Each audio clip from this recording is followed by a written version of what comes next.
We start Fox 5 News at 6 with some breaking news for you. 4 suspects are in custody after an easy pawn was robbed in Henderson. So here's a live look right now at the scene. It's near Horizon Ridge Parkway and Horizon Drive. The robbery happened around 3:30 this afternoon. Police say 2 men entered the store with a sledgehammer and a gun. They broke the glass to steal jewelry. Police say the men took off in 2 getaway cars with drivers waiting. One of the vehicles was stolen. But police say this crime is related to other similar crimes in the valley.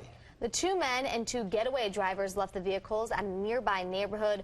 Officers were then able to catch up to all 4 suspects. Police tell us there are 3 crime scenes happening all right now. We'll bring you the latest as this story continues to develop on fox5vegas.com and, of course, on Fox 5 News at 10 and 11. If you're still having a hard time picturing hockey in Las Vegas, the wait's over. Frozen Fury weekend has begun here in the Valley with a pair of NHL exhibition games being played tonight and also tomorrow. Fox 5's Vince Sapienza spoke with some NHL players earlier today. He's live for us at T-Mobile Arena with their reaction to playing hockey in Las Vegas. John, Cindy, I made it. I'm in T-Mobile Arena. We are inside, and so are the fans. And as you can see, business is booming. And the hockey team isn't even here. Now, this weekend marks the 18th year of Frozen Fury in Las Vegas. Many may remember the first time in 1991 when the Kings played the Rangers outdoors in front of Caesars Palace. 18 years later, here we are inside the brand new T-Mobile Arena, the soon-to-be home of the Las Vegas NHL hockey team. Now, earlier today, I caught up with a man who's been the voice of the LA Kings for 44 years and has been a part of every single Frozen Fury. Bob Miller talking about what it means to be back in Vegas. I'm so excited about the new team here in Las Vegas. I think fans are going to, already they've shown how excited they are about getting a team, and they're not even a team on the ice yet. So when they get on the ice and they get out here to see that team and see other teams from around the National Hockey League, they're going to be seeing the best hockey in the world, the best players in the world, and it's going to be so exciting for this city. Now, John, Cindy, we live about 4 hours from L.A., and obviously there's a lot of Kings fans. But I got to say, the amount of Dallas Stars fans here is absolutely amazing. It just, again, goes to show you that Las Vegas is a good place for hockey, and as of tonight, if anything is of indication tonight, Las Vegas will do very well. A ton of fans on hand. And speaking of the fans, coming up tonight at 10 and 11 on Fox 5, we're going to hear from the fans. Many who've traveled quite a bit of ways just to come to this event, to experience Fan Fest, to experience the game. And we'll all have that for you tonight at 10 and 11. From the T-Mobile Arena, I'm Vince Sapienza, Fox 5 News Local, Las Vegas. All right, Frozen Fury tonight and tomorrow. Vince, we'll see you tonight at 10.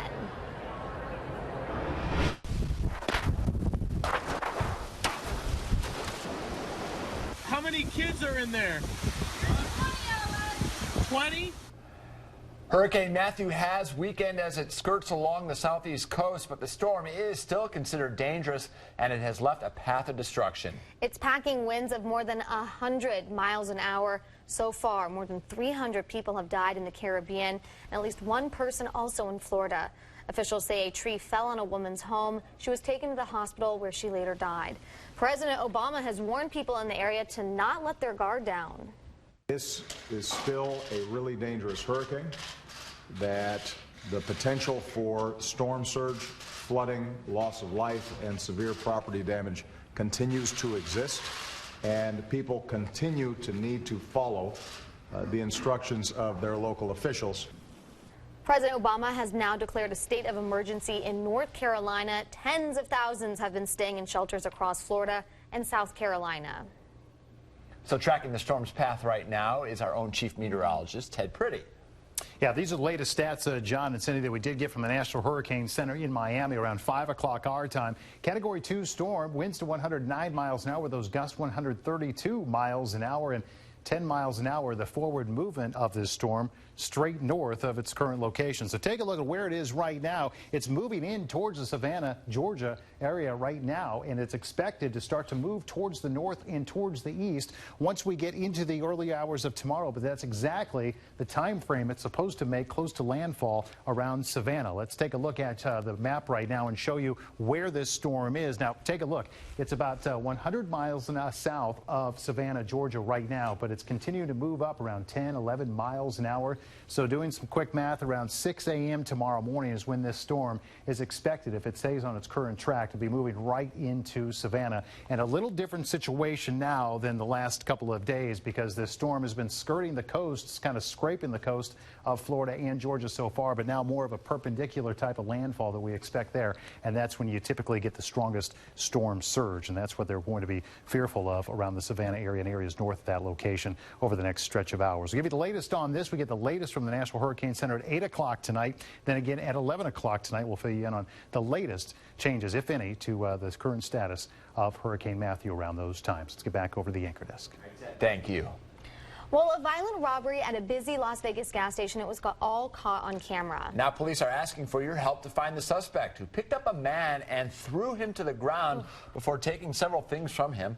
Fox 5's Eric Hilt joins us in studio with more on the video and who police say you should be on the lookout for. Eric. Yeah, John, Cindy, the robbery was outside of a gas station just before 7 a.m. and there were several other people around. It was near MLK and Bonanza, and it happened last month. But now police are releasing this video in hopes of catching the suspect. Take a look at this video. You can see the suspect without a shirt walking around the gas station. He's in the center of your screen right there. Police say he parked on the other side and walked over to the gas station. And now you see him taking the victim, throwing him up against the car, lifting him up, and then throwing him to the ground. The suspect goes on to rifle through the victim's things. Police say he took several things from the victim before running back to his car, which was parked across the street, and taking off. And you can see this is during daylight, and there are several other people around who witnessed this violent robbery. And this is a look at the suspect. Police say he's about 20 years old, 5'8" and about 150 pounds. And this is a look at his car that police say he drove off in, a white 4-door sedan. Police say if you have any information about this violent robbery or about the suspect, you should call Crime Stoppers at 702-385-5555. Tips leading to an arrest may be eligible for a cash reward. Eric, thank you. Well, Hillary Clinton's running mate spent a second day campaigning in the Las Vegas area today, and he traveled all over the valley. Very busy day on the campaign trail. Fox 5's Adam Hurwitz joined him on the trail today. And Adam's in our newsroom now, the latest. Hi, Adam. Yeah, hey, John. We showed you last night his big rally in Las Vegas. Today, a little bit of a different scenario. Yesterday was a lot rowdier than what he had going on today. First, he gave a small speech to a small crowd at a country club in Henderson, maybe about 100 people. Then he surprised a group of workers at a casino on the Strip, and he spent a lot of time at both events. You could see the crowd, even though it was small, it was loud at that first speech, especially because it was a little bit more of a private event. He did take questions from the audience. People asked him about immigration, Black Lives Matter, how to fix the gridlock in Congress. And he also spent a lot of time trying to answer every question that he could. He also spent a lot of time at the MGM Grand Hotel and Casino. There he is taking pictures with fans. He tried to shake hands with everyone that he could, introducing himself. Most of them had no idea he was coming. Some of them did not know who he was until he mentioned the name. He dropped Hillary Clinton. People know who that is. He spent a lot of time there trying to talk to everyone. And he also, even though all of this sounds positive, he took a few shots during that speech at Donald Trump as well. Take a listen. And this is the book that was Donald Trump's basically intro to running for president. Crippled America. Now, I want you to compare to the pictures.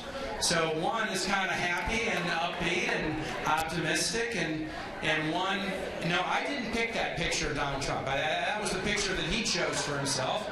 And although I didn't like to give Donald Trump a royalty by buying this, I will say it's a motivator. It's a motivator. Well, Kane also talked about the VP debate and how he was actually pretty proud of himself for interrupting or going after Governor Mike Pence so hard. I think he actually counted it for himself. He said he did it 9 times, and he was happy about that number. As for the Nevada debate, he's getting ready for that. But there's also the whole debate about the word Nevada, how Trump pronounces it Nevada, Nevada. He brought that up. He said, I've mispronounced words on the campaign trail before. Not the word Nevada, of course.